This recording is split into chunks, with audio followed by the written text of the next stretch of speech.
Ok, estamos ao vivo. Boa tarde a todos e todas.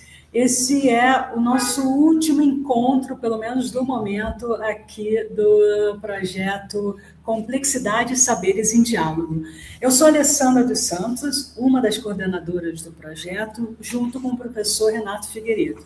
Nós somos do Grupo de Estudos e Pesquisa em Ensino e Conhecimento Científico, do GPEC, da Universidade Estadual do Sudoeste da Bahia, a UESB, no campus de Vitória da Conquista. A série de encontros Complexidade e Saberes em Diálogo tem como foco dialogar com professores e pesquisadores, conhecer suas experiências de pesquisa e explorar a relação de seus trabalhos com a possibilidade de divulgação e popularização da ciência no contexto educacional, investigando nesse processo as contribuições da teoria do pensamento complexo de Edgar Morin e de correntes epistemológicas convergentes, como a transdisciplinaridade e a ecologia de saberes. Em mais um encontro desse projeto, temos o prazer de receber a professora Maria da Conceição Almeida, que falará sobre o tema A Pesquisa na Lagoa do Piató, Saberes Científicos e Saberes da Tradição. A professora Maria da Conceição, ou mais conhecida como Ceissa, é professora da Universidade Federal do Rio Grande do Norte, ligada à pós em educação. Ela é doutora em Ciências Sociais pela Pontifícia Universidade Católica de São Paulo, mestre em Ciências Sociais pela Pontifícia Universidade Católica de São Paulo também, graduada em Sociologia e Política pela Fundação José Augusto, coordenadora do Grupo de Estudos da Complexidade, o GRECOM, primeiro ponto brasileiro da Cátedra Itinerante Unesco Edgar Morin, na Universidade Federal do Rio Grande do Norte. Ela é colaboradora e consultora da Multiversidade Mundo Real Edgar Morin, membro da Cátedra Itinerante Unesco Edgar Morin, membro da Associação Internacional para o Pensamento Complexo, membro do Comitê Científico Internacional Universidade de Valladolid, membro do Conselho Editorial das revistas FAMECOS, da Pontifícia Universidade Católica do Rio Grande do Sul, Cronos, do Programa de Pós-Graduação em Ciências Sociais, da UFRN, e Educação em Questão, do PPGED, da UFRN. Coordenadora da coleção Baobá e coleção Saberes da Tradição. Tem experiência na área de antropologia e complexidade, com ênfase em epistemologia, atuando principalmente nos seguintes temas: complexidade, educação, cultura, ciência e conhecimento. É um prazer, professora Conceição, estar aqui conosco e seja bem-vinda. Ok, Alessandra. Ok, Renato. Ok, Vitória da Conquista. Ok, pessoas que estão nos assistindo. É com alegria que eu estou aqui para participar desse projeto, né? Que acredito ser um projeto arrojado de vocês e espero contribuir com a minha pequenez, né, ao projeto de vocês. Professor Renato, você vai falar alguma coisinha para a gente? Eu só queria dizer que eu fico muito emocionado de que toda vez que eu vejo Ceissa sabe disso, eu tenho muito carinho por Ceissa, nossa, muita gratidão por Ceissa. Todo mundo que está fazendo pós-graduação comigo, que já passou por mim, sabe o quanto eu falo de tudo que eu sei, né? Em termos que eu posso ensinar, eu aprendi com Ceissa e com Grecon. Ceissa já esteve aqui muitas vezes aqui, já perdi a conta de tantas vezes que ela esteve em Vitória da Conquista aqui na UESB com a gente, mas agora é o que a gente está podendo fazer, é a distância. Então, também, ainda bem que a gente está podendo fazer. É uma coisa que eu também aprendi, né, que nem tudo são espinhos, como disse Ceissa no livro Por uma Ciência que Sonha, no texto dela, Uma Ciência que Sonha. Então, eu queria dizer, Ceissa, que fiquei muito feliz de você ter aceito, tá certo? Eu sei mais ou menos um pouco, né, do que você está passando aí, de problemas de saúde, né, eu sei disso, e isso né, Outro dia eu perguntei para o Juremir Machado, eu perguntei para ele se ele sabia o segredo da longevidade de Edgar Morin, e a gente deu boas risadas, né? Porque é uma coisa que... Mas, enfim, eu queria dizer, Cícera, que fiquei muito feliz de você ter aceito a sua participação, né? Apesar de você estar aí com esses problemas, com esse probleminha de saúde. E, assim, você sempre, você e Josineide, sempre ajudaram a nos erguer aqui em Vitória da Conquista. Ajudaram a gente, não é só colaboração, acho que é mais do que isso. Você e Josineide sempre nos ajudaram a crescer e a colocar cada pecinha de tijolo de conhecimento que é o nosso grupo. Então, você sabe o quanto eu sou devedor de você. O nosso grupo é devedor de você. Então, estar podendo aqui ouvir você, falar você, para a gente é uma honra e uma oportunidade muito grande. Eu tenho impressão, quase certeza, que nenhum dos atuais orientandos, seja de mestrado ou de doutorado, viram você pessoalmente, não tiveram essa felicidade. Ouvem só falar, ouvem a descrição do Grecon, como era aquele ambiente, eles ouvem eu contar, mas ninguém sabe exatamente como é ou como foi. Então, é como se ver você aqui novamente, estar com esse tipo de contato com você, para mim, é como se eu voltasse um pouco no tempo, né? E me enxergasse de novo no Grecon. Eu até mandei umas fotos para coisa, e isso para mim me deixa muito emocionado, porque foi um momento, talvez, da minha melhor experiência acadêmica que eu pude ter, na minha vida acadêmica toda. E, então, enfim, eu queria te dizer isso aqui, para que todos pudessem ouvir o quanto que eu tenho de gratidão a você. Ok, Renato. Eu fico feliz com a sua saudação e o seu depoimento, e eu espero que realmente tudo que você absorveu, tudo que você colaborou também muito, você, Cacá e outras pessoas daí de Conquista, né, que são acervos, produções de vocês que se incorporaram ao Grecon. O Grecon somos nós todos. Né? E fico feliz com a tua saudação e espero estar podendo contribuir hoje com essa live de vocês. Obrigada. Vai. Pronto, então, vamos lá. Desculpa, estava muda. O nosso tema é para falar sobre a sua pesquisa na Lagoa do Piató, como é que chegou até lá, quais foram os seus caminhos, os seus interesses, até chegar a essa pesquisa com o Chico Lucas e tal. O senhor pode contar um pouquinho para a gente? Ok. É com alegria que eu falo do Piató. Veja bem, eu trabalho com as ideias de Edgar Morin, portanto, com complexidade, né? E cada um de nós tem um locus, um lugar aonde vai fazer essa ressonância das ideias de Edgar Morin, de complexidade, etc. Então, eu trabalho no Piató há exatamente 40 anos, 41 anos.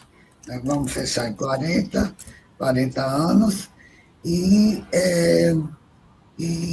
é lá, sobretudo lá, que eu consigo ver algumas sementes de saberes que poderiam muito bem estar, digamos, na sociedade como um todo, e, lamentavelmente, a gente vive um momento de mudança muito brusca. Todo dia tem até uma palavra nova na televisão e e coisas estranhas, como, por exemplo, inteligência artificial, né? Porque a inteligência é humana, né? E já está. Eu hoje recebi uma mensagem com uma música, aí que diz letra de fulano de tal e música colocada pela inteligência artificial. Ou seja, essa inteligência artificial, ela é um nome, me parece estranho, porque se é artificial não é humana, mas se é produzida por humano é um requinte de sofisticação e de atualização da nossa inteligência. Então, mas como essa, eu podia citar outros tantos, mas não é o assunto dessa live de hoje. Então, para mim, a Lagoa do Piató, Francisco Lucas da Silva, um grande intelectual, como eu chamo, intelectual da tradição, né? Ele acaba por ser, digamos, um interlocutor importante para mim nessa ideia de complexidade. O que demonstra que a ideia de complexidade ela extrapola os muros da academia, os muros da ciência. Né? A complexidade é uma coisa de como ligar, como juntar, como ver as causações e multicausações múltiplas, as retroações e as geologias, etc, etc. Então, quando eu estou trabalhando com a Lagoa do Piató como uma pesquisa que chama empírica, é mais do que empírica, porque é uma pesquisa teórica e de ampliação dos meus conhecimentos também, eu estou fazendo complexidade, é isso. A ideia é essa. Eu comecei a trabalhar na Lagoa do Piató há 40 anos, exatamente 40 anos, e para fazer um pouco uma assessoria a um grupo de colegas que trabalhavam na limnologia, que estavam lá fazendo uma coleta e um estudo da potencialidade pesqueira da lagoa. A Lagoa do Piató é uma das maiores lagoas do estado do Rio Grande do Norte. Né? E eu comecei prestando uma assessoria ao pessoal, e foi quando eu conheci Chico, Francisco Lucas da Silva, e então eu fiquei, digamos, vendo em Chico toda a potência do que é os saberes da tradição e o pensamento complexo. Né? De fato, o pensamento complexo não é uma coisa abstrata, tem sim uma teoria de fôlego, uma teoria colocada por Edgar Morin, agora com seus 7 livros, acabou de sair um volume que era um volume perdido, tem um nome no texto, está justamente assim, que era para ser o método 3, e se perdeu e agora ele achou e, enfim, ficou como o método o perdido, né? Que depois do 3 já saíram mais outros e tal. Então, para mim, o pensamento complexo ele é aquele que é capaz de religar e de manter digamos, a civilidade, a humanidade do pensamento humano. Né? Então, nisso, por exemplo, eu tenho muitos, não tantos, mas tenho alguns interlocutores que, para mim, são importantes, como a gente falou há pouco tempo de Carlos Aldemir, né, que é um dos que, para mim, que começou lá no Greco, depois de falar um pouquinho da pesquisa dele em relação à pesquisa do Piató, mas é isso.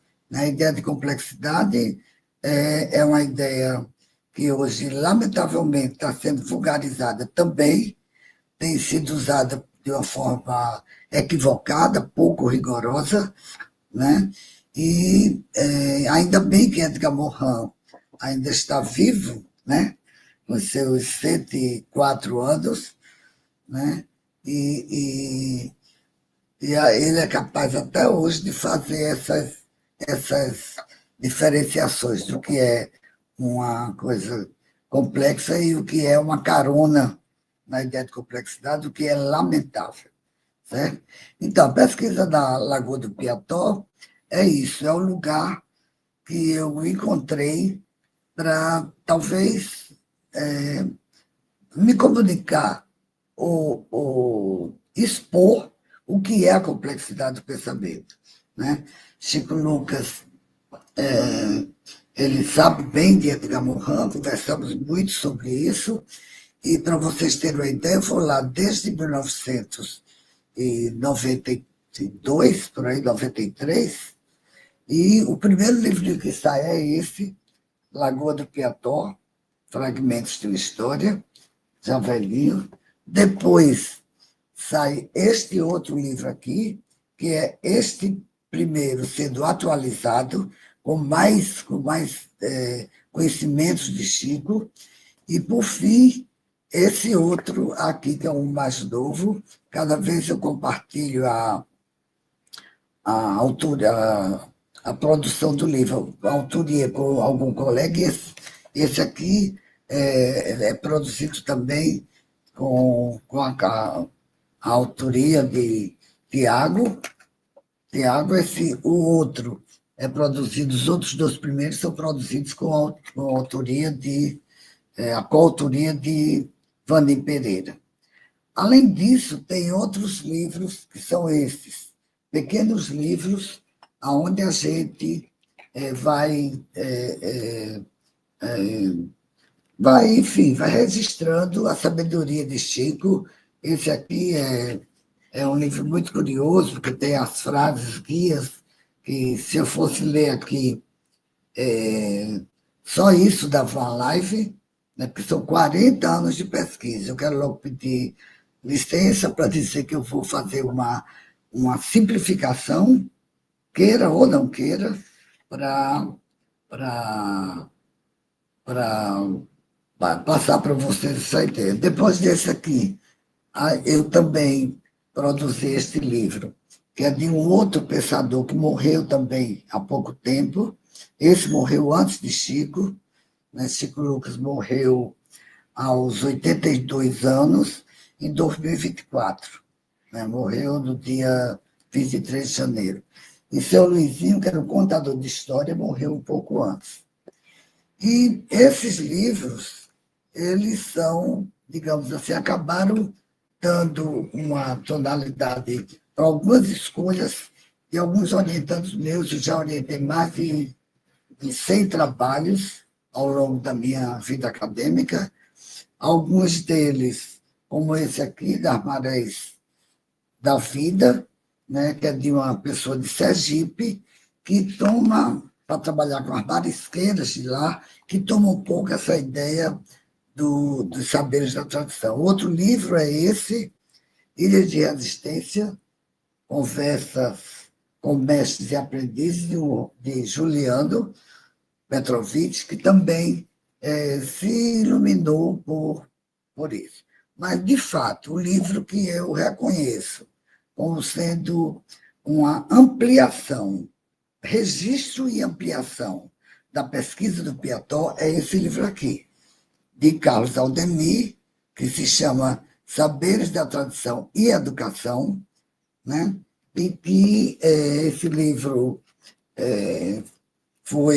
me foi apresentado como ainda ideia por Carlos, né? Quando ele estava ainda produzindo o script do livro, e eu vi que não era um livro qualquer, que era um projeto de pós-doc. E ele não aceitou fazer o pós-doc, fez esse livro aqui, é o pós-doutorado dele, foi defendido, já saiu 2 edições, em menos de um ano, já saiu 2 edições, e é um livro que o Carlos replica na Amazônia, que é o lugar mais pleno de saberes da tradição aqui no Brasil, cheio de ilhas, cheio de especialidades, cheio de saberes muito, assim, saltitantes, né? Saberes da tradição. Ele fez de uma forma de trabalhar que é a forma que realmente se parece comigo, que é assim, que eu tenho maior orgulho, né?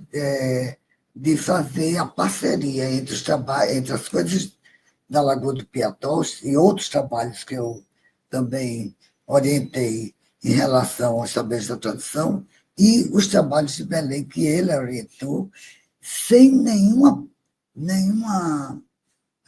sem nenhuma, digamos,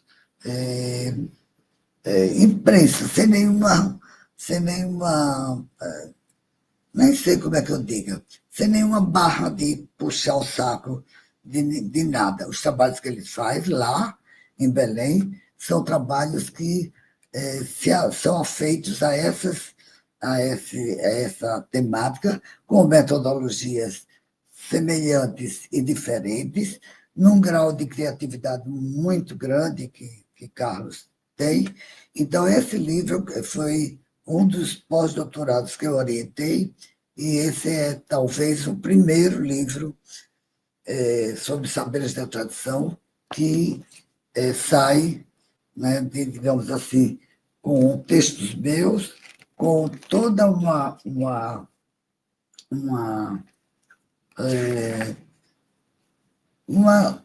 assim, ó, com toda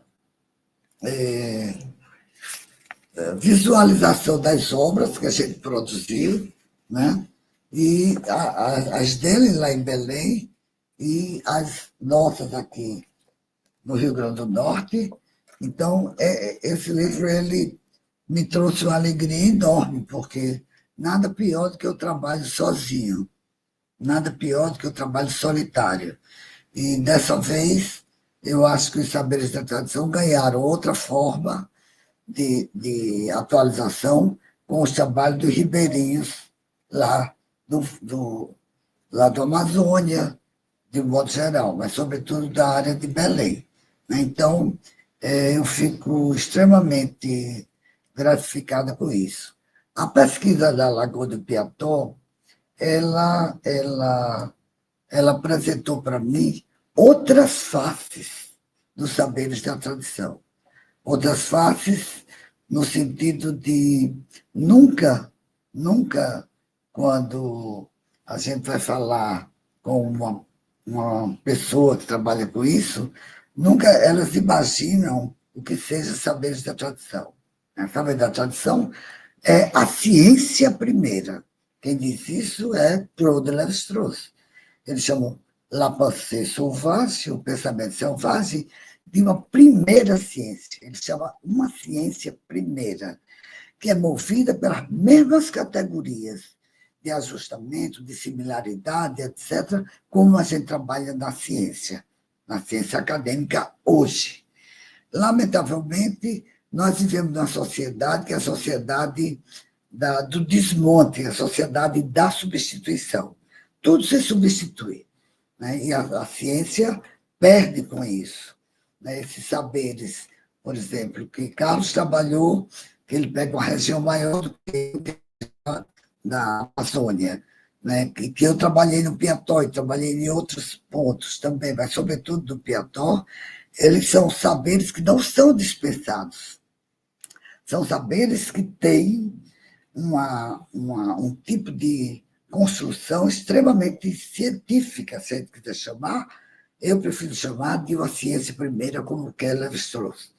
Vocês terem uma ideia, quando eu conheci Chico, ele, logo no começo da pesquisa, vendo a outra equipe fazer a coleta de peixes, ele me dizia, não vai dar certo.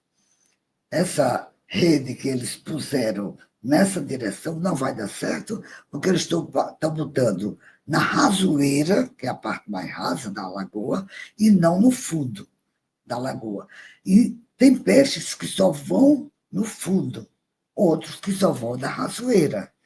Essa pesquisa não vai dar certo. De fato, e aí eu conversava com o pessoal, explicava, e de fato a pesquisa se transformou depois que Chico foi expondo a teoria da complexidade no modo dele. Então, com pouco tempo, o Chico começou a ajudar um material que ele sempre, como ele diz, tropeçava com os pés, que eram as rochas, né, para falar de uma forma vulgar, as pedras, que ele tropeçava no caminho, etc., etc., e que, para ele, aquilo ali era indicação, aquele tipo de polimento da pedra, aquele tipo de cavamento da pedra, etc., etc., que tinha a ver com o uso antigo, pré-histórico, das populações que ali habitaram. Né? Então, hoje casa chama Casa da Memória do Piató Francisco Lucas da Silva, que nós construímos com a ajuda de muitos amigos, e está lá com plaquinha e tudo. Tem, na sala logo tem um acervo enorme dessas pedras, dessas rochas dele, onde cada um ele explicava o uso. Ou seja, nisso aí está o Francisco Lucas da Silva, geólogo, de uma geologia nata, natural, onde ele vai fazendo leitura das formas das rochas para dizer a que ela servia no passado. Então, mais do que isso, Chico tem feito alguns reparos, inclusive, alguns pesquisadores que eu levo lá com meus orientantes, que vão trabalhar, fazer suas teses com ele faz algumas observações de correção, às vezes com o nome que a gente usa, maldade e tal. Por quê? Ele, um certo tempo, Chico veio falar do lunário perpétuo. Talvez muita gente nem saiba que existe esse livro. O Lunário Perpétuo é um livro de muitos séculos atrás, e eu tenho aqui, não vou tirar para mostrar não, mas eu tenho um que eu comprei em Portugal, e ele que me apresentou a ideia desse livro. Ele disse que tinha um livro do passado que se chamava Lunário Perpétuo, dizia o nome. Ele não tinha mais o livro, porque o livro ele emprestou e não devolveram, e que nesse livro tinha uma classificação dos anos, tinha uma classificação das rochas, tinha uma classificação dos bichos, etc., etc., etc. Era uma biblioteca universal, uma enciclopédia, digamos, que se tinha do passado. Então, eu, no ida a Portugal, comprei o Lunário, comprei 2 volumes, foi difícil de achar, e trouxe um de presente para Chico. Ele não lê muita coisa, mas ele leu algumas coisas desse livro que ele queria me chamar a atenção, que era um livro que falava de tudo, desde das rochas até a classificação dos peixes, a classificação dos anos, os anos bissextos, etc., etc., etc. Então, e Chico não tinha com quem conversar, não tinha como trocar muita ideia, a não ser nos sábados, quando ele ia para a feira, até o dia de morrer, quando ele ia para a feira, e chegava lá uma pessoa perguntava: Chico, como é? Vai chover esse ano? E ele dizia: vai, porque tal tipo de árvore está criando um ar, uma neblina que vai chover. Né? E todo mundo que queria saber se ia chover para poder plantar, perguntava a Chico.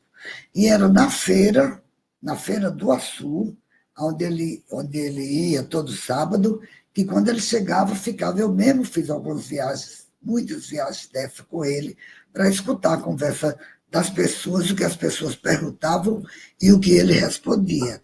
Então, se trata de um intelectual, né, que eu gosto de chamar intelectual da tradição. Intelectual é aquela pessoa que trabalha bem com as ideias, que é capaz de trabalhar bem com as ideias. Se existe um intelectual na ciência, existe, portanto, também, são todos os que estão na universidade, a gente fazer uma uma avaliação ou avaliação coletiva e dizer isso sem problema. Não são todos que estão da universidade que são grandes intelectuais.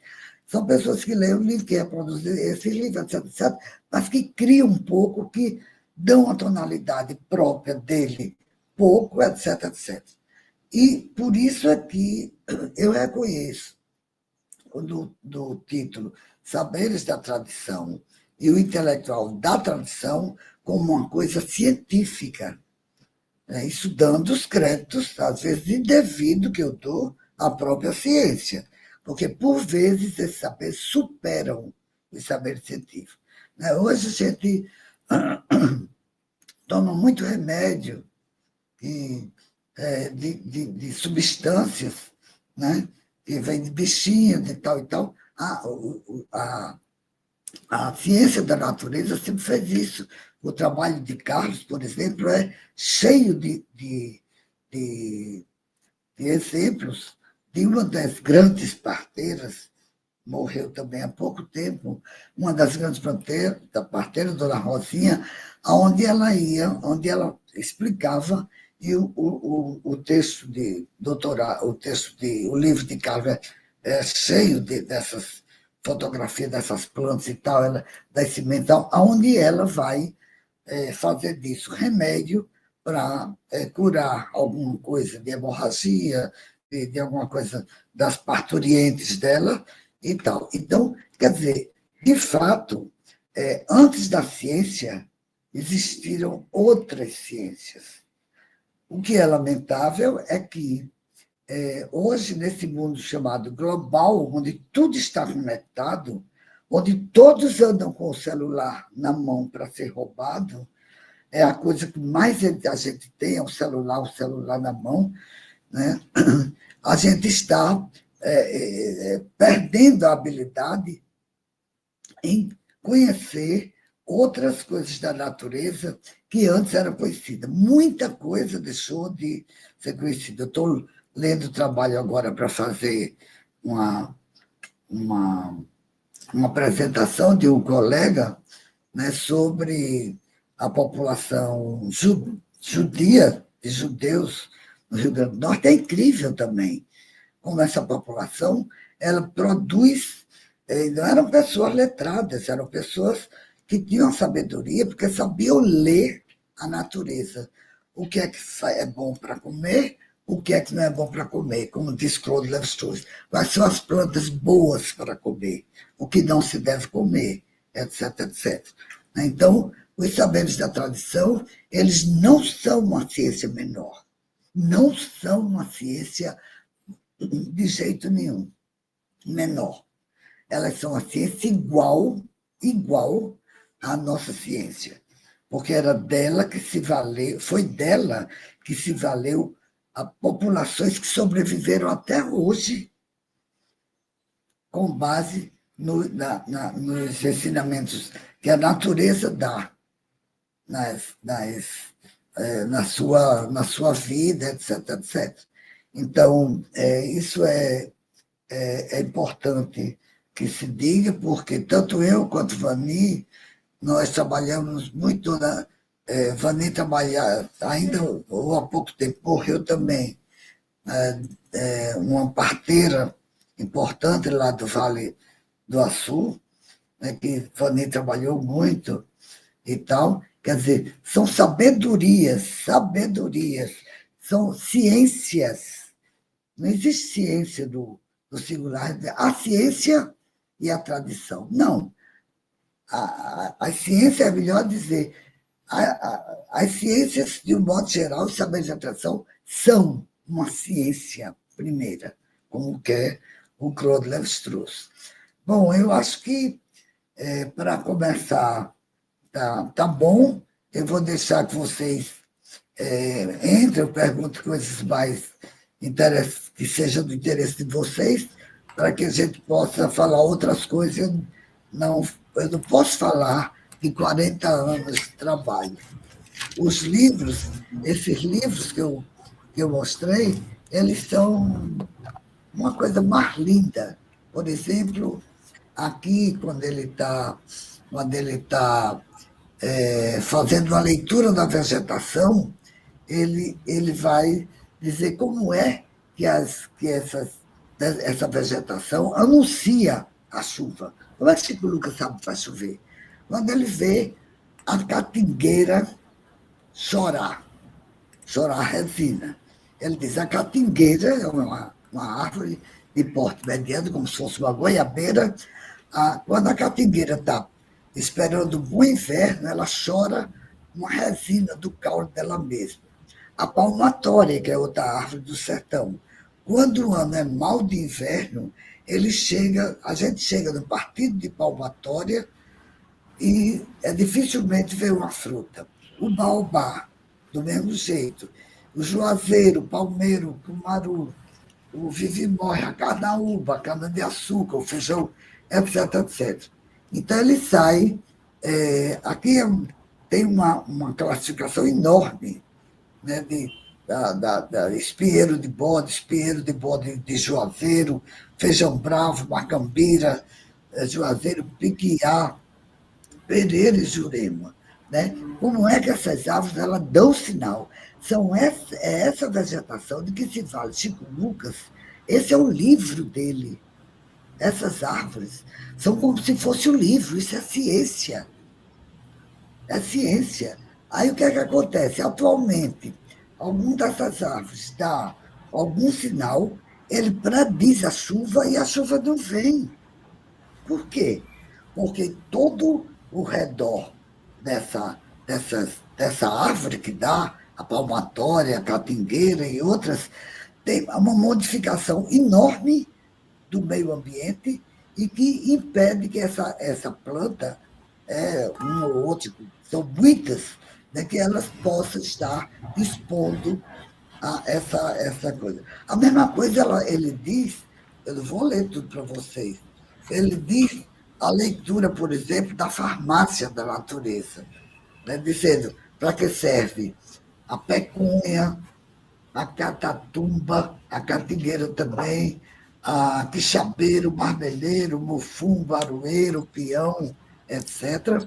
E também vai fazer uma leitura dos fenômenos físicos, do vento norte, do vento na lamparina, que é a experiência que ele faz, coloca a lamparina do certo dia privado, é aquele dia do mês, ele botava uma lamparina em cima do tamborete e esperava uma certa hora que o tempo dá o vento. Se o vento fosse para o norte, ia ter chuva, se não fosse para o norte, ou seja, e são experimentos que ele criou.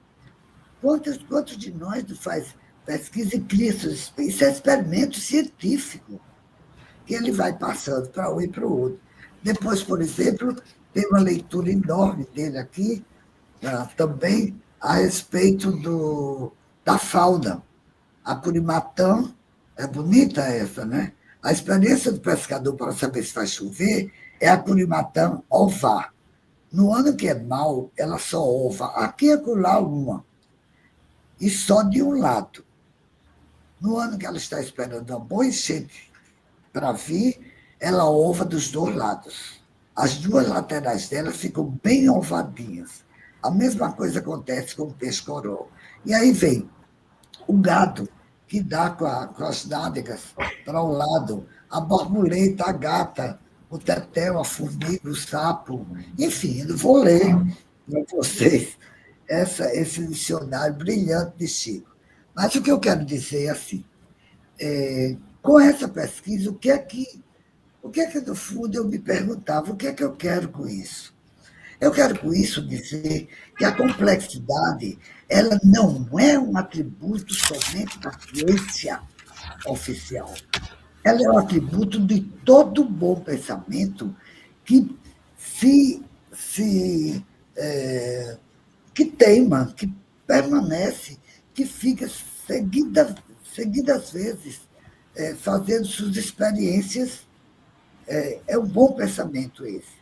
Esse é o pensamento científico que eu chamo. Nem todo pensamento científico, a gente sabe, é assim. Né? Por exemplo, às vezes a pessoa trabalha por tal tipo de coisa, um assunto tal. Vai fazer tese de doutorado sobre outro assunto que nem sabe o que é. Ela nunca trabalhou com isso. E vai fazer o trabalho sobre outro assunto. Quando ela já tem uma experiência daquele assunto para fazer a sua tese de doutorado. Né? Aconteceu ultimamente, eu estive em Belém, eu estou lendo o trabalho de um orientando de Carlos, um trabalho bonito, político, sobre o Fogo do Lixo. Né? Se trata de uma moça que sempre foi atenta ao lixo, à coleta de lixo, onde sacode, como não sacode e tal e tal. E quando ela vai procurar o orientador, Carlos, ela pensa de fazer outro assunto e tal, e ele, como nessa coisa que eu me afino muito com o Carlos, ele diz, por que você não trabalha com o que você sabe? E que você sabe muito bem. Você tem que ampliar isso. Então, é nesse sentido que eu entendo que é o pensamento científico, de uma certa forma,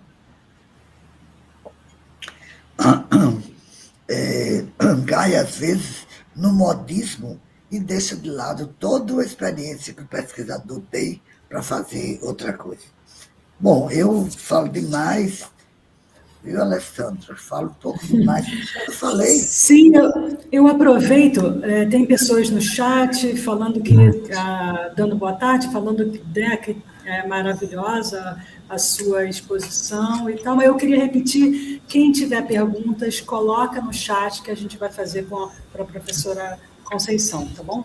Eu aproveito, estava falando do Chico Lucas, né? Não acho que nem muita gente, nem todo mundo sabe quem é. Peguei uma foto aqui que o professor compartilhou, o professor Renato, e é justamente de uma pedra, né? A senhora falou que ele falava das rochas, que através do colhimento dela tinha a ver com alguma coisa da população antiga que tinha vivido, era uma relação ali do ambiente. Observe aí, essa rocha, não posso falar pedra, não, senão minha filha me mata. Minha filha é geóloga, e quando eu falo pedra, ela quase me mata. É uma rocha que, se você basta olhar a primeira vez, é o rosto. Parece que foi construída como para ser o rosto. Não é. A erosão, é o vento, é a chuva que fez essa moldura. O olho está fechado, o nariz está exposto, a boca está um pouco estragada, tem até o pescoço. Ou seja, é isso que Chico Lucas nunca deixou de fazer.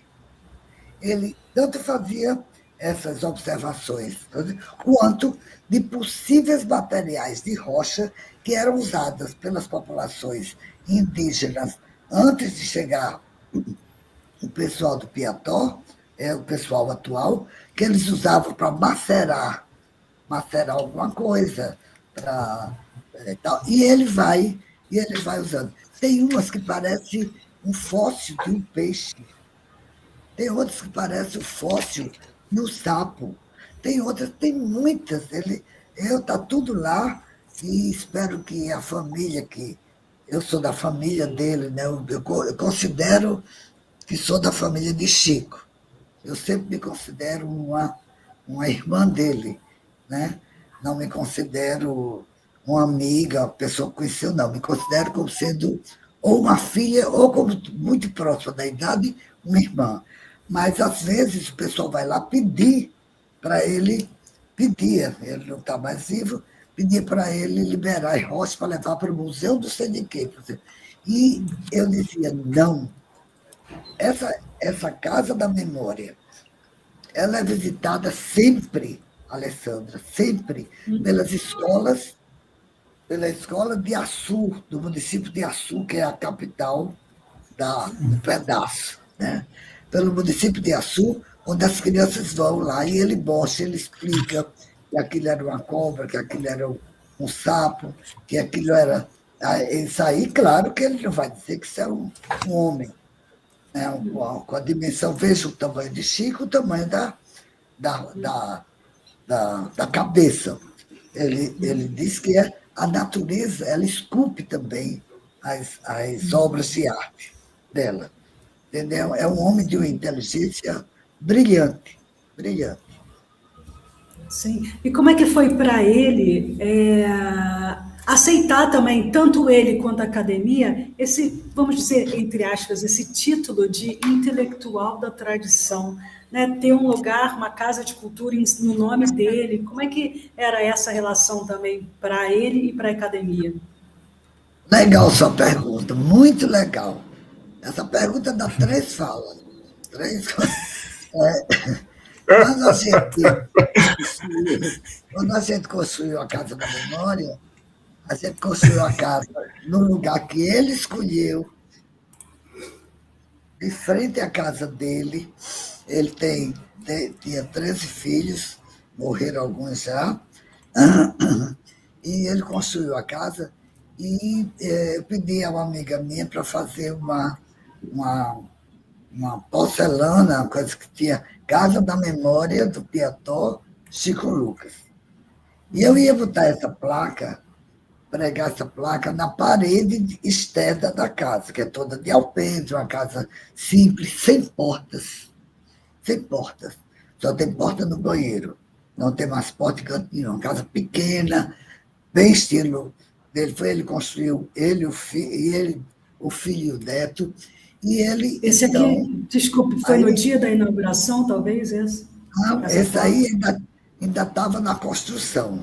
Ainda estava na construção. Então, aí, Chico, ele. O que é que eu estava dizendo? Era outra coisa. Desculpa, ele interrompi. Que estava isso aí era da foto da construção, você estava falando que botou a placa, né? Fez a Sim, placa para colocar. botei a placa na casa, depois pintada, ela está lá fora, ou não está lá fora, porque ele disse, não sei se eu não quero lá fora. Eu não precisa disso, não, bota aqui dentro. Quer dizer, ele não tinha essa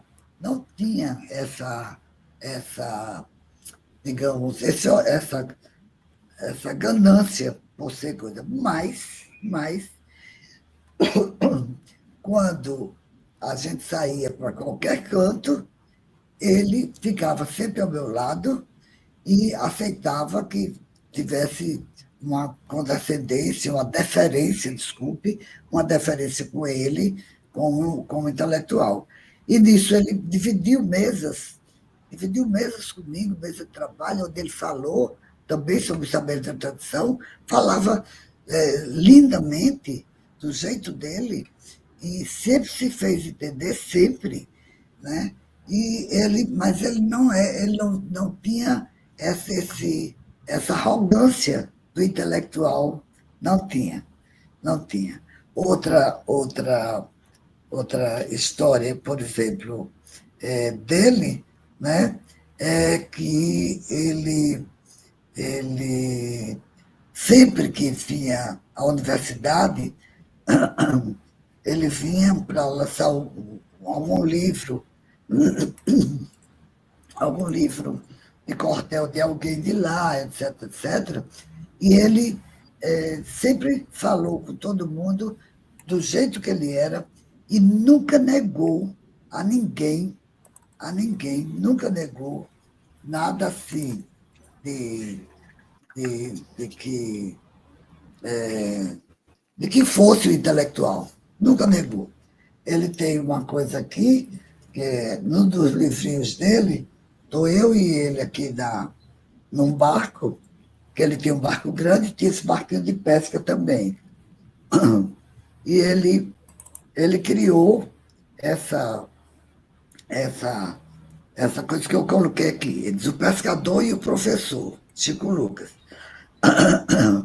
Olha, é o barco dele, é esse. Era esse. Aí ele diz, ele escreveu isso, botou assim, o pescador Chico Lucas recebeu um convite de um companheiro de pesca, sou eu, companheiro de pesca, para encontrá-lo, hoje presidente da universidade. E ele disse, oba, lá tem peixe.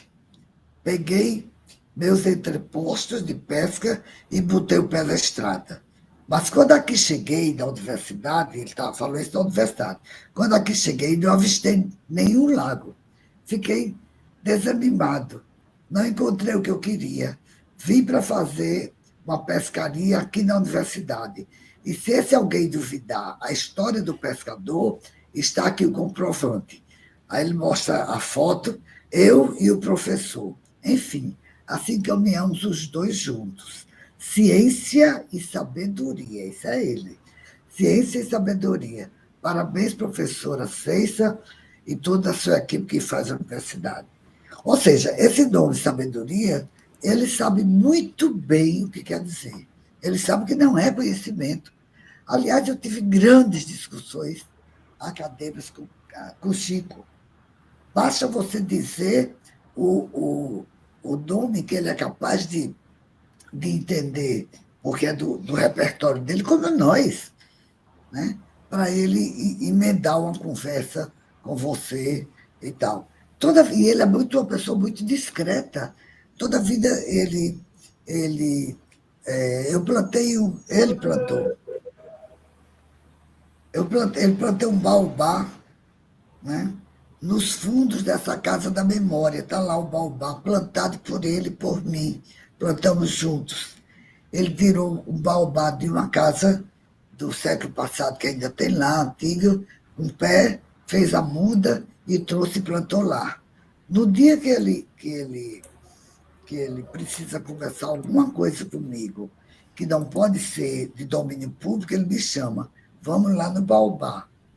E eu vou para lá e ele fala, às vezes, uma coisa que não está fazendo bem a ele, ou às vezes alguma coisa da política, que ele não quer que ninguém saiba, e ele mantém aquilo ali como se fosse o lugar secreto dele.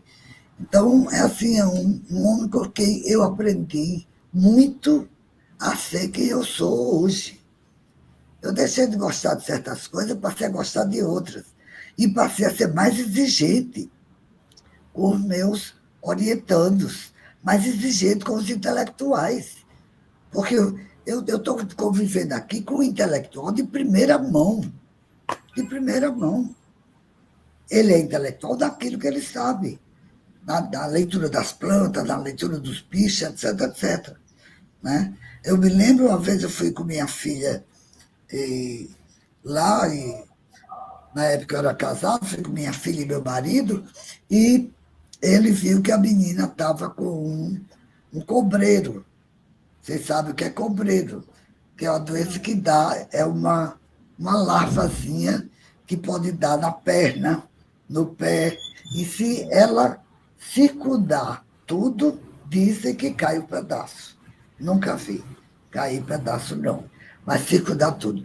E minha filha mais velha, ela estava com um cobreiro, é uma coisa do bichinho, é um cobreiro que deu no pé dela. Quando chegou lá, aí Chico viu e disse, o que é isso aí de um cobreiro? Eu disse, é. Aí estão botando o quê? Aí meu ex-marido explicou, estão botando tal tipo de remédio que o médico passou. Eu disse, não. Vou mandar, vou fazer um remédio para ela, você vai botar uma semana e acabou. E foi num pé de babosa. Babosa é um pé de árvore mediana que fede o sumo da fede demais, tem cheiro de nem sei de quê. E ele foi, pegou as folhas, macerou tudo, coou num pano, botou na coisa e disse, olha, está aqui, bote esse óleo de babosa todo dia, vou botar logo agora, a partir de agora. E ficou boa, a menina ficou boa. Isso se eu for contar essa história, eu não paro mais, entendeu? Mas o que eu quero dizer é o seguinte, que isso é o intelectual. Isso é o intelectual, meu Deus. Intelectual não é aquela pessoa que tem título de mestre, doutor, pós-doutor.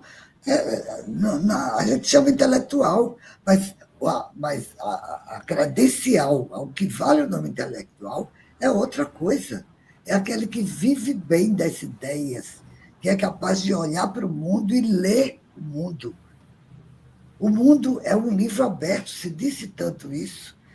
Agora, lamento hoje, a gente está vivendo um tempo onde o Chico Lucas esteja se acabando, onde não tenha mais tanta gente que seja capaz de ler a natureza. Isso vai ser uma perda para nós enorme, enorme. Né? Belém, esse livro de Carlos, né? Você pega uma mulher como Dona Rosinha, ela fazia partos de criança que estava atravessada. Ao contrário. E ela vai, remexe, não sei o que e tal. E ela é capaz de diagnosticar, é capaz de saber e tal. Ou seja, intelectual é aquele que pensa bem, porque conhece do que está falando. Entendeu? Um pouco por aí. Muito obrigada.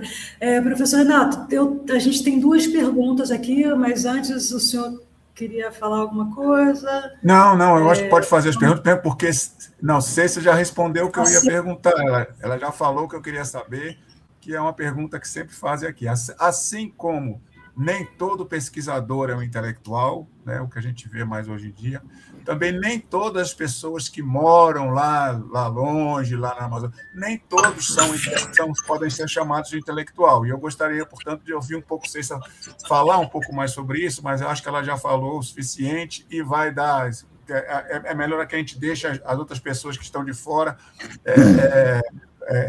perguntarem. Mas só uma coisa que eu queria pontuar. Como é importante, como foi importante esses livros atravessarem o Atlântico e chegarem aqui, no caso aí, o Lunário Perpétuo chegou no Nordeste, eu fiz aqui rapidamente uma pesquisa aqui com a gente aqui, como ele chegou, e ele incentivou, inclusive, os cordéis, né? Os livros de cordéis. E assim também, sei, só uma curiosidade, nós tivemos lá no mestrado a Daiana Flores, que falando sobre o bisavô dela, que também ele com um livro trazido também de fora, o livro chamado Chernovis, né, é de um autor, Pedro Luiz Napoleão Chernovis, ele falava sobre essas propriedades das plantas, essas coisas, né, propriedades curativas. E o bisavô dela, que ficava lá na Fazenda Deus Dará, e esse é o título da dissertação, Aconteceu em Deus Dará, né? Então, ele curava as pessoas. Então, ele pegou essa literatura, ele pegou a experiência dele. Olha que lindo. Pois é. Aí, ó, Lunário Perpétuo. É muito interessante como esses livros influenciaram toda uma tradição para a gente aqui. Bom, então é pode isso. Mostrar novamente? Desculpa, Danilo vai achar novamente. esse livro. Pronto, Lunário Perpétuo. Danilo, nosso buscador de livros, ele vai achar. Mas eu já vi aqui, lindo, lindo, lindo. Tem no Brasil, Ceysa, tem no Brasil já, viu? Tem no Brasil. Tem no Brasil. É curiosíssimo esse livro. Curiosíssimo. Andei olhando. E muito importante. Eu vi aqui que esse livro influenciou principalmente os nordestinos a estudar e a desenvolver cordéis e todo um conhecimento que aí vai derivando. Bom, faço perguntas aqui. Pois não? Só uma pontinha aí. Quer dizer, esse livro foi o que me fez entender, quando eu estava na Grécia, nas Ilhas Gregas, a lua que estava nascendo daquele jeito. Veja bem. Legal demais. Chico Lucas, ele sempre dizia que a lua, ela nasce aqui, depois vai um pouquinho para cá e um pouquinho para cá, mas não sai daqui. Passa aqui para a gente. Ela passa por sobre a gente. Né? Mas existem outros cantos que ele tinha visto lunares, certamente. Tem outros cantos que a lua não nascia assim. Eu esqueci.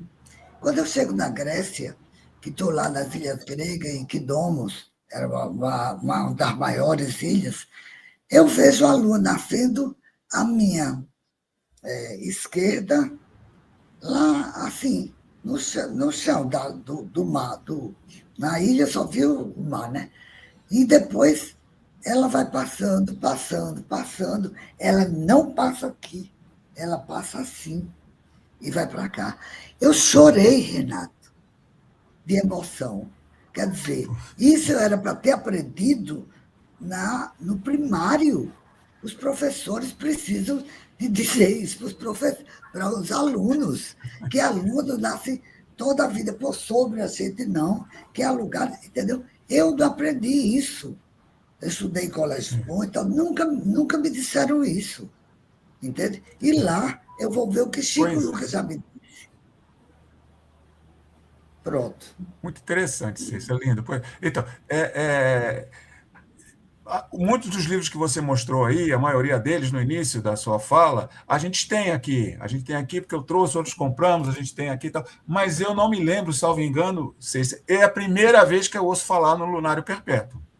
Foi linda essa tua. Assim que você trouxe.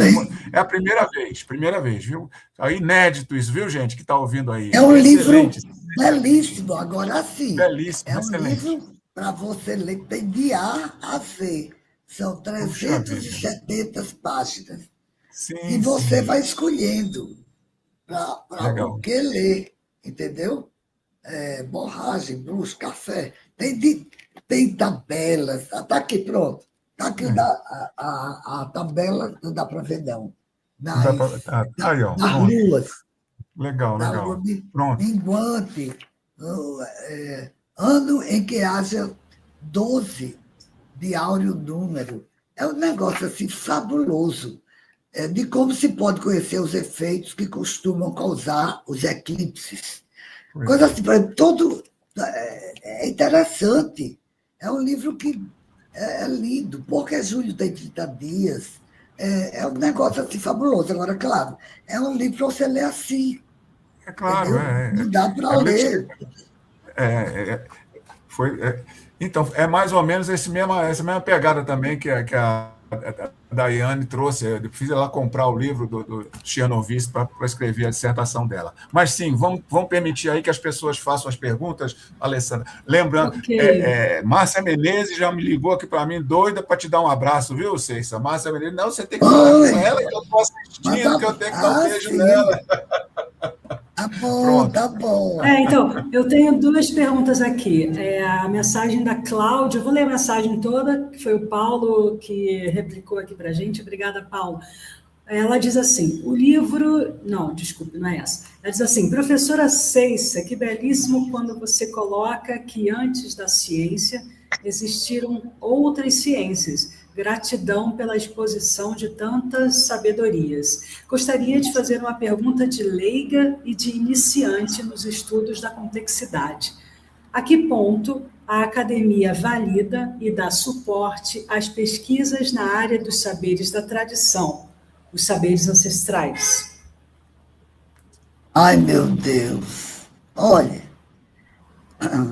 tem várias respostas possíveis de ser dadas, certo?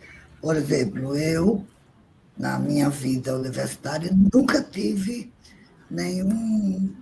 nunca olharam para mim fazendo caras e bocas por conta das minhas pesquisas, certo? O pessoal vê o livro publicado, está vendo e tal, né?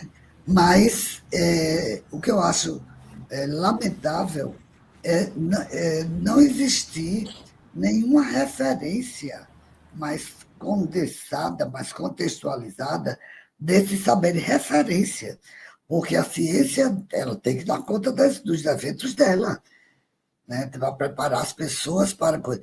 Mas é claro que é preciso dizer que quando a gente está dando essas aulas, quando a gente está preparando as pessoas para a sociedade, a gente está preparando, digamos assim, um tipo de gente que viva para o mundo de hoje, do futuro. Porque quando menos espera, você está vendo a palavra complexidade, você está vendo a palavra inteligência artificial, está vendo coisas estranhas acontecendo, entende? Eu acredito que todo professor que não se limita à leitura dos seus livros didáticos, certo? Ou de livros, mesmo livros mais científicos, mais especializados, aqueles que são capazes de ampliar e tal, eles fazem isso sem nenhum problema para a ciência, certo? Agora, o caminho geral não é esse. O caminho geral é a negação. Todo mundo está com o celular na mão hoje. Todo mundo lá no Piató tem o celular hoje, todo mundo em todo canto tem o celular hoje. As populações indígenas, por exemplo, né? Tanto tanta sabedoria. Hoje ainda tem escolas próprias para indígenas. Daniel Munduruku, que é muito meu querido, é um querido muito especial da minha vida. Ele conhece Chico Lucas, eu já levei ele ao Piató e tal. E Daniel tem todo um pensamento capaz de restaurar essas sabedorias indígenas e tal. Isso não pode ser passado a borrachinha, mas acontece que o que eu estou vendo é que está sendo passado a borrachinha. Não tem mais como sustentar. Tudo que a gente está fazendo é registro. De modo tal que vai terminar todo mundo fazendo a ciência podia fazer uma coisa dessa para deixar, porque daqui não vou dizer 100 anos, não, daqui a 20 anos, daqui a 10 anos, tudo que a gente está dizendo aqui, e lamentavelmente as pessoas do meio rural que não conhecem a sabedoria da tradição, né, em toda a sua potência, muitas vezes procuram sempre outras coisas que não são da tradição. É isso. O mundo é assim. Eu fico um pouco triste às vezes, porque eu sei que a gente está perdendo muita coisa, muita coisa. Outra pergunta, Alessandra. Ao microfone, Alessandra. Desculpe, liguei. Obrigada, professora, pela resposta.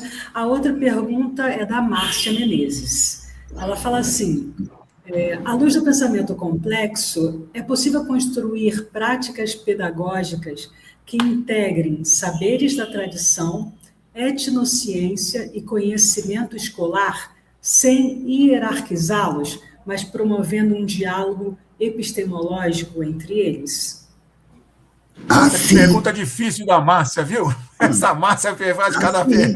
Muito bem. Assim como fazer a ligação entre esses pontos, por exemplo, a minha referência a Belém, desculpe, mas é porque eu vou muito lá e tenho muitos ex-orientandos, e, enfim, eu sou um pouco de Belém, sabe? Como se eu tivesse nascido lá. Mas conheço colegas que operam fazendo essas aproximações possíveis. Não que os saberes da tradição para responder o que a ciência quer, mas que há como responder certas questões, há sim. Agora, o problema é que a gente está cada vez mais se afastando do meio natural, né? A gente está cada vez mais se afastando e isso dificulta digamos, a manutenção e o próprio registro desses saberes. Mas assim como fazer a ligação entre, por exemplo, etnociência é um pouco saberes da tradição também, que vem da etno, né? E as pessoas têm feito isso em Belém. Eu conheço colegas que têm feito isso de uma forma muito boa, Esmeralda e outros colegas que têm feito isso, Carlos Aldemir também, e que vai estar sempre fazendo essa paridade ou essa analogia quando é possível. Ok, Cissa, ok. Ô, Alessandra, eu não sei se... Acho que já está dando tempo, né? Já está dando nosso tempo. Eu queria agradecer demais. Só para registrar, viu, Cissa? Está aí no YouTube, está na nossa audiência, o professor Fred Gonzalez. Está dando os parabéns aí pela apresentação, pela audiência. Obrigado. Muito legal. Viu? Então, minha querida... Ele foi ao Piató, ele conhece o Piató. Ele foi ao Piató, pronto. Então, nós vamos fazer o seguinte, você viu que as imagens não ficaram ruins, né? A Alessandra conseguiu colocar a imagem junto com aquilo que você falava, acho que ficou bacana, né? Não ficou ruim. Ficou legal. E agora, então, ficou legal. Legal. Então, agora, para terminar, Alessandra, eu queria que você colocasse aquela imagem do meu abraço com Ceissa para simbolizar o tanto da minha gratidão que eu tenho por essa pessoa maravilhosa que é Ceissa, o meu amor que é Ceissa. Eu não, olha aí, ó, eu queria, viu, Ceissa, deixar terminar, ainda com a sua presença, essa imagem. Lá atrás, o professor Edgar olhando com aquele olhar severo, né, de quem não gosta muito que não gosta muito dessas aproximações, mas eu e Cícero sempre nos abraçamos muito, apesar da nossa diferença de altura. Você sempre troquei muitos abraços. Você tem tanta coisa que você nem sabe. Eu consegui guardar tanta coisa. Eu perdi muita coisa no computador, o computador sempre estraga, mas eu tinha gravado naqueles CDs antigos, sabe, Cícero? Então eu tenho muitas fotos, muitas coisas. Tá? Então, assim, eu termino, e agora, a Alessandra, depois, quando vocês saírem, antes de vocês saírem aqui, você pode, Alessandra, colocar umas fotos aí para as pessoas verem, e fico muito grato a você. Foi maravilhoso, se a gente encerrar o nosso projeto com você, com a sua fala, com a sua presença aqui, ainda que à distância, e eu tenho certeza que todos aí que estão na nossa audiência, né, que são orientandos, né, ou futuros orientandos, estão gostando muito, e está incentivando as pessoas aqui em Vitória da Conquista, apesar, eu sempre falei, eu não sou da rede, eu sou do ar-condicionado, mas o tanto que a gente já tem de livros, de coisas para servir, né, para servir para que as pessoas, que aqui tem muita gente que é na periferia, Silvia é uma delas, né, que você conheceu, então, e que podem também fazer trabalhos na tradição, e que podem fazer, e aí a gente vai incentivar, e a gente vai dar sequência a isso também, se Deus quiser, viu, Ceissa? Mais uma vez agradecendo, não sei se a Alessandra pode fechar e talvez colocar umas fotos aí para a gente passar. A gente tem aquela nossa pergunta final, né, tá. de sempre. Isso, a pergunta final de sempre, pronto. Mas é a sua pergunta. A gente... Não, a sua do Renato. Assim, a gente sempre... Porque o grande guarda-chuva desse projeto é a questão da divulgação científica e da popularização da ciência, que é o projeto com o qual a Alessandra veio para o pós-doc aqui, né? Então, eu pergunto a você se você vê alguma interseção possível entre esses estudos, entre as pesquisas dos saberes da tradição, tá certo? Inclusive, eu não falei muita coisa, mas podia falar do intelectual da tradição e essa coisa da divulgação científica que está tão sendo falada atualmente. Você joga aí, todo mundo quer fazer divulgação científica. Então, você poderia nos dar alguma palavra sobre isso? Você não precisa dizer que acha nem que acha, mas algumas palavras sobre isso para a gente? Sobre se tem interface, se não tem, se roça, se não roça. Como é que você vê isso? A partir da ótica dos saberes da tradição. Veja bem, toda vida que a gente tem 2 interlocutores, cada um que pertence a um lugar desses, intelectual da tradição e intelectual da ciência, tem problemas. Porque, naturalmente, o intelectual da tradição, como o intelectual da ciência, ele quer ver os pontos de confluência, mas às vezes não há pontos de confluência. O importante que eu vejo disso, nessa conversa, é você afirmar com todas as forças que esta não é a primeira ciência. Essa ciência nossa que existe, ela já foi transformada muitas vezes para chegar ao que era. Então, uma ciência primeira, como o Claude Lévi-Strauss chama, e é isso mesmo, é uma ciência primeira, ele fez as viagens todas pelo interior do Brasil e de outros lugares, e teve isso tudo. Nessa coisa, tem uma coisa engraçada que aconteceu. Ele chegou perto do norte do Brasil, não me lembro exatamente onde agora, ele conta isso no livro dele. Ele chegou e um indígena, um chefe indígena, foi receber ele num lugar onde ele poderia se encontrar com ele para pegar um caminho, porque ele não poderia chegar lá sem uma ajuda. E o Lévi-Strauss ficou conversando com o indígena e mostrando para ele os mapas, não sei o quê, papapá, nos papéis. Aí o indígena, que nunca tinha visto papel, nem tanto rascunho, tanta coisa, ficou prestando atenção assim, achou muito interessante. Quando chegou lá na população indígena, todos estavam esperando, chegou o chefe com o Lévi-Strauss e tal, e aí o chefe pediu para falar, né, para apresentar o pessoal que tinha vindo, que queria conhecê-los e tal. Aí ele pediu ao Lévi-Strauss aqueles papéis que Lévi-Strauss tinha com ele. E Lévi-Strauss deu os papéis a ele, e ele foi explicando, olhando para o papel e dizendo, como Lévi-Strauss, dizendo, olha, esse é o cara que veio, não sei o quê, que lá no papel do Lévi-Strauss só tinha mapa. Eram os mapas, e Lévi-Strauss estava querendo saber por onde ele tinha ido e tal. E ele foi falando o que ele ia falar normalmente, mas com o papel na mão, mudava o papel e mudava o papel. Ou seja, isso é o perigo. Esse é o perigo de todos nós nos encantarmos em demasia por qualquer novo sintoma de doença, novo sintoma de sociedade, novo sintoma das árvores, novo sintoma... E tomar isso como sendo a palavra final.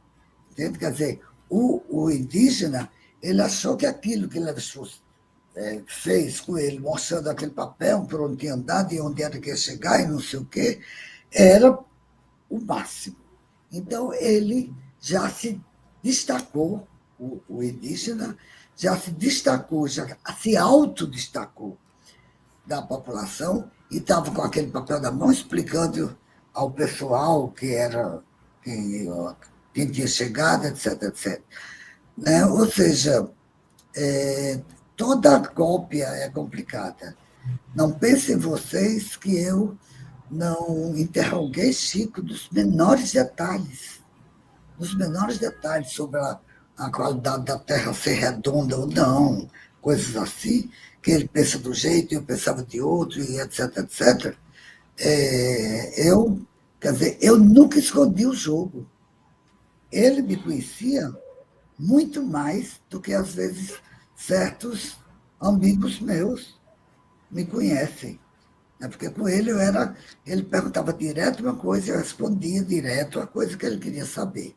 Então, essa aproximação só pode ser feita do ponto de vista de uma atitude nossa, e de uma atitude de preservação, no que der ainda, no que der, que está acabando. Tá? Olha aí como é que está a situação do mundo hoje, com essa maluquice dessa guerra lá no Irã e não sei onde. Quer dizer, a gente precisa baixar a bola, né, de quem não tem conhecimento com os saberes da tradição, para explicar que essa era a ciência do passado, e que ainda respondia até coisa e que pode responder até hoje alguma coisa de hoje que a ciência não responde. Não responde não é porque não tem competência, não. É porque ela está apressada, ela quer saber de outra coisa, quer projetar e tal, falar de inteligência artificial. Meu Deus do céu. Inteligência biológica é nosso. Que inteligência artificial? Me perdoe, mas... Hein? Eu vou, então, olha, agradeço muito, antes da gente caminhar aqui para o... Gente, olha, a gente conversar com Ceissa, as aulas, a gente fica aqui o dia inteiro conversando com Ceissa. A gente fica o dia inteiro, se não, porque vocês não sabem como é maravilhoso sentar na mesa do Grecon para um grupo de estudos, com Ceissa orientando as pessoas. Olha, isso é uma coisa que nada substitui isso, entendeu? Você vê como vocês são uma pessoa. Pronto, vai lá, Alessandra, por favor. Eu só queria eu só queria Fecha. falar das pessoas, agradecer as pessoas Isso. que estão presentes e comentaram de alguma forma, né, parabenizando a professora. Só queria registrar os presentes, né? A Patrícia Chaves, o Paulo de Assis Lago, Cláudia Bittencourt Pereira, a Márcia Menezes, a Verena de Andrade, quem mais? Paulo Henrique Medrado, o professor José Valdir Jesus de Santana, ele até fez um comentário também, o professor Valdir, ele falou, deixa eu achar aqui o que ele falou, ele falou que a professora Conceição é uma das maiores intelectuais que nós temos. Ele falou. Então, o professor Fred Gonzalez está aqui também presente, muitas pessoas presentes, mandando parabéns, um grande abraço, arrasou. Então, acho que é isso, acho que não esqueci ninguém. Bom, eu acho que agora peraí, eu acho que agora fica um pouco mais fácil todos vocês entenderem a minha paixão por Ceiça. A minha paixão por Ceiça, que eu sou completo. É um segredo aqui, né, Ceiça? A gente pode contar. Ceiça é minha Elizabeth, e eu sou o Frankenstein dela. Procurem isso aí, procurem a Elizabeth e o Frankenstein, que vocês vão entender. Esqueci um comentário do Danilo, também presente. Ele falou assim: Ceiça Almeida é inspiração para os trabalhos que desenvolvemos no GPEC. É a porta de entrada para a compreensão do pensamento complexo de Edgar Morin. Nisso, só agradecemos por todas as suas reflexões. Obrigada, colega. Colega de Natal. Bom, gente, eu agradeço o convite, espero ter dito coisas que deixem vocês em alerta e suspensão e tal, para que vocês saibam que as sociedades que sobreviveram até hoje sobreviveram com a ciência deles. Então, agora temos outro tempo, mas temos ainda que lutar pela persistência desses saberes que são ancestrais e que não são dos primeiros homens, não. Eles vão mudando. É uma ciência, no mesmo ritmo da nossa, com problemas novos colocados, respostas novas, etc, etc. Muito obrigada e boa sorte para você. Muito obrigada. Eu passo só que a senhora fique aqui conosco e a gente vai dar um tchau aqui para as pessoas que estão nos assistindo. Muito obrigada. Você pode botar as fotos? Eu não posso Você pode botar as fotos, Alessandra? Eu posso botar essa bota aqui. Algumas aí para o pessoal ver. Uma de cada vez, né? Olha aí, uma de cada vez. Essa daqui bota outra, Alessandra. Eu posso botar, demorar um pouquinho, mas eu botar. Mas eu queria, enquanto eu estou vendo aqui, eu queria agradecer, porque hoje é o nosso último episódio, né? Episódio como se fosse um podcast. Hoje é o nosso último encontro, e muito obrigada por todos de terem participado, de estarem por aqui, e é uma honra para todos nós, né? Eu vou só colocar uma foto aqui, última, porque não dá para colocar todas, não dá para ser, né? Vai colocar essa aqui só para a gente lembrar da Lagoa do Piató, né? Do raso. Ótimo. Então, legal. Muito obrigada, queridos. Tchau, professora. Fique aqui com a gente um momentinho.